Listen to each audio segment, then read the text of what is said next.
Chapter 4. I stumble up the sweeping stone steps, Aunt Simran leading the way. At the top, the front door is open, and we step into a big hallway with a mosaiced floor. Large table lamps give off a cosy glow, lighting up paintings of tigers and deer on the walls. I had no idea Mum lived in such a grand house, and I feel even more out of place. It's a bit of a change from our little house back in Bristol.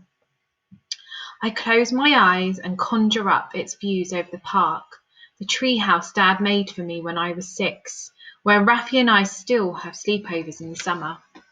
Arjun and Kamal have already disappeared somewhere. I can hear footsteps and low voices upstairs. Further along the corridor, there's the echoing sound of pans clanking. I've put you in your mum's old room, smiles Aunt Simran. I thought you'd like that. A shadow shoots across the floor. Shapes flit in the corners of my eyes and disappear. Aunt Simran doesn't seem to notice, so I pretend not to either. Thank you, I whisper. I should be excited to see Mum's room, but my feelings are fluttering all over the place. I'll be back in a minute, Aunt Simran bustles off, leaving me staring dreamily at everything. You've come home at last. A soft voice wakes me from my daydream. An old woman wearing a white salwar kameez with a grey woolen shawl draped over her shoulders comes down the staircase, stretches out her arms and draws me to her, wraps me in the warmth of her shawl. She smells of cinnamon and hot milk. I don't know what to say. This must be Nunni, Mum's mum. I start to put my hands together to repeat the greeting Dad taught me. I begin, but the words stay knotted and won't come out. She squeezes me so hard, I think I might pass out. Look at you, she says, her eyes watery, so big now, but still the same eyes, same smile. You look just like... She trails off, unable to say the name we both know is on her lips. Shinty, Mum's name. I think of how evasive Aunt Simran was when I asked about my mum in the car. What happened here? Why won't they talk about her? Nunni releases me, wrings her hands, and looks away down the corridor. Aunt Simran stands at the top of the stairs and beckons to me. I lug my case up, resting it on each step, trying to be as careful as I can, before Aunt Simran takes it and shows me to a room on the right of the staircase. It's dark inside, but a small lamp on the bedside table sends out a cheerful light. It's too late to eat anything big now, says Aunt Simran kindly, but try the warm milk and pastry. Sleep well, and I'll see you in the morning. She closes the door gently and leaves me standing in the middle of the room, my head swimming. I feel lightheaded and hold on to the table where the pastry and milk Aunt Simran mentioned are waiting. I take a tiny nibble but can't swallow it, and the milk has a weird creamy smell. I spit the bite of pastry into a tissue and throw it in the bin. Something taps against the window, and that same piercing scream sounds again. This time it's closer, as if it's right outside. Shivers shoot up my spine as I kick my trainers off and jump into bed fully clothed. With my eyes shut tight, I lie stiff, listening to the strange new sounds, wishing for morning to come soon. Slipping slowly into sleep, I hear that song again, someone singing my name, Tamarind. The sun filters through the shutters, casting patterned light across the room, like golden dust floating in the air. A dream clings to my mind, a familiar tune and white blossom, but it's already slipping away. I expected it to be warm in India, but it's cold and I shiver, pulling the soft duvet tighter and snuggling further down the bed. Outside, I can hear the clinking of plates and the hum of low voices, chairs being scraped against the floor, and a shushing of leaves making sounds like the sea. The thought that I'm in Mum's room relaxes me for a moment, and I fall into a doze. I forget where I am and listen for the blare of the rush hour. But outside, there are no trucks or buses. It's quiet except for an unfamiliar bird cry that reminds me I'm so far from home. My throat begins to tighten as I remember how everything is different now. It was Dad and me, the dream team, for so long, but life has changed so much since Chloe moved in. And now I have to try harder, but I miss it just being us. No more lazy Sundays, eating homemade pancakes in bed, watching TV together. We haven't done that in ages. Like Dad said, Chloe is part of the family now, but sometimes it feels like it isn't my family anymore. I get out of bed and look around. I don't see anything that could belong to Mum in here, but of course, they probably put all of her things away a long time ago. There are a few books up on the shelf above the bed, and some of the titles are in English, but I'm too wary to think of reading right now. There's another bed opposite mine, and it's made up in the same flowery linen as the one I slept in last night.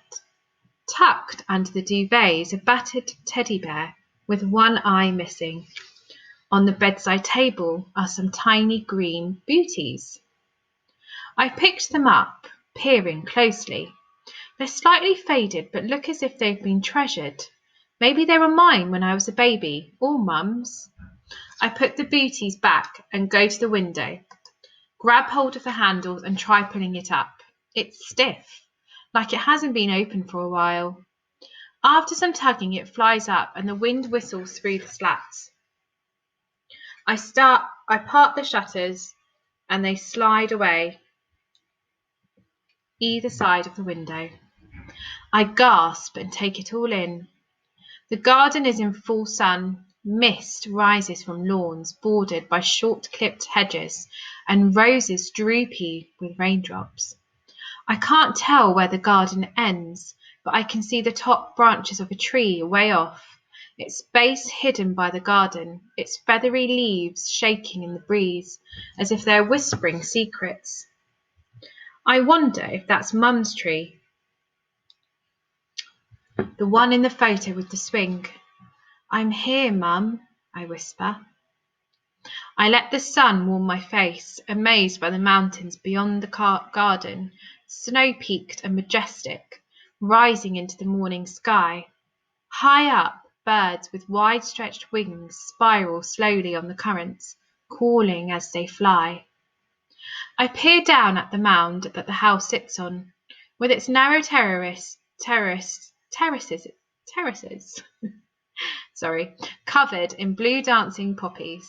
To one side of the house there's a walled orchard of fruit trees, dark plums pulling laden branches to the ground, rosy apples and even peaches, I think.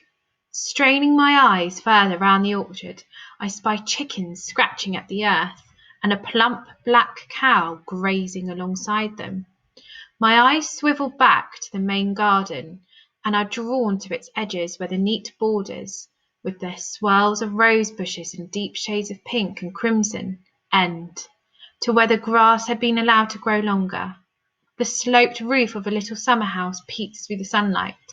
I think I might explore this morning, get to know the place where Mum grew up, and see if I can find out for myself the things nobody will tell me.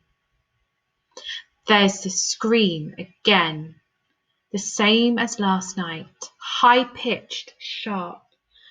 Fear spikes through me and I slam the window down.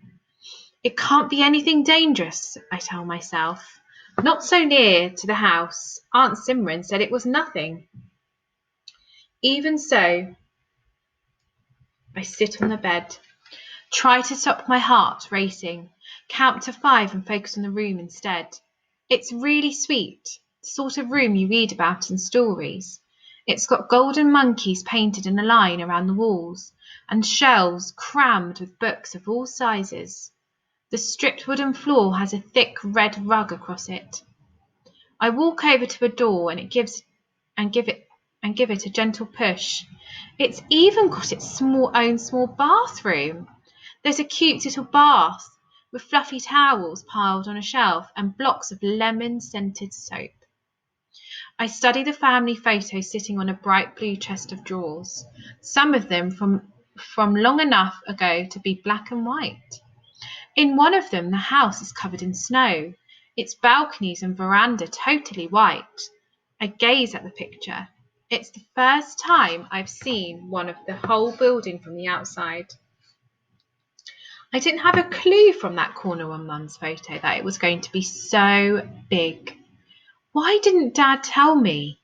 It feels like he's been lying to me all my life. I don't know who he is or who I am anymore. There's a knock on the door and it suddenly flies open, bringing noises from the rest of the house bouncing into the room. Someone running down the stairs, a voice that sounds like Aunt Simran getting things organised. I'm not sure why, but I spring back into bed, oddly guilty about exploring the room. I can't help feeling like an intruder. You've been asleep ages. It's Arjun. He struggles into the room carrying a wooden tray piled with tea things, which he practically drops on the table next to my bed, along with the doorknob. He catches me looking at it and sighs. This house is so old. Things are always falling apart. Chacha Dev will fix it later. I pull a face. Sorry, I say. Should I have got up early? No, don't worry. We're allowed to lie in when we're here. It doesn't matter. We're on holiday. So you don't usually live here? He pours me a cup of tea from the pot and pulls up a chair. No, we usually live in Rinagar. You know, where the airport is. We've got a modern house there. That's where I go to school. This is the house that's been in our family forever. Nanny G lives here all the time with Amma and Chacha Dev to help. It's where my papa grew up. He coughs and your mum.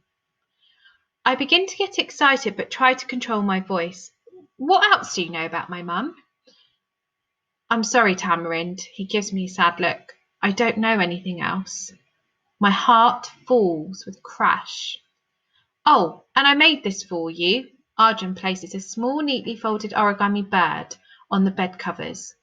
I try to hide my disappointment that he's changed the subject so quickly. It's amazing. I admire the carefully made little bird, then peer at Arjun over the cup. He's got a friendly face and brown wavy hair that's a bit long and messy. I blow at the tea, the steam rising and warming my cheeks. I thought you'd be on that gamer thing, I say, not bringing me breakfast in bed. It doesn't work up here, no signal or Wi-Fi. That's how I got into origami. You have to find your own things to do. I can show you how to make one later if you want. And everyone has to help out here, except Princess Sophia, who only helps herself out. Who's Princess Sophia? I wonder. If maybe she's a real princess living in this house, it wouldn't be too strange. My oldest sister, she's 17, 4 years younger than Kamal. She'll be arriving later. Arjun rolls his eyes, then he pauses. When you'd gone to bed, Naniji kept crying. He bites his lip. She said she couldn't believe you were here at last. I don't know why Dad never brought me here before, I say, looking around the room. I wanted us to come, but he's always been quiet about Mum, just like everyone here, I think. Arjun looks away at the window and doesn't say anything. I take a small sip of tea. Oh, I cry, it's spicy. I didn't expect that. We just have plain old English tea at home. Arjun smiles, obviously relieved. I'm not going to ask him about Mum again. So, was that your new mum at the airport? I just call her Chloe. I try to sound like I don't care. She's been desperate for Dad to bring her to India. Arjun appears to sense how uncomfortable I am because he stands up awkwardly. Once you're ready, I'll show you around if you like. He picks up the doorknob, and I'll get this sorted. See you downstairs. Arjun, I say, rubbing at the sleep still clinging to my eyes. Thank you for the tea. That's okay. Naniji said to tell you there's breakfast on the veranda. And by the way, my room's at the end of the corridor, just in case. He pushes the door behind him, leaving it slightly open. I check my phone, but there are no messages, only Rafi's last one and my reply that pinged back. And just as Arjun promised, there's no signal either. Once again, that lonely feeling falls like ice under my skin.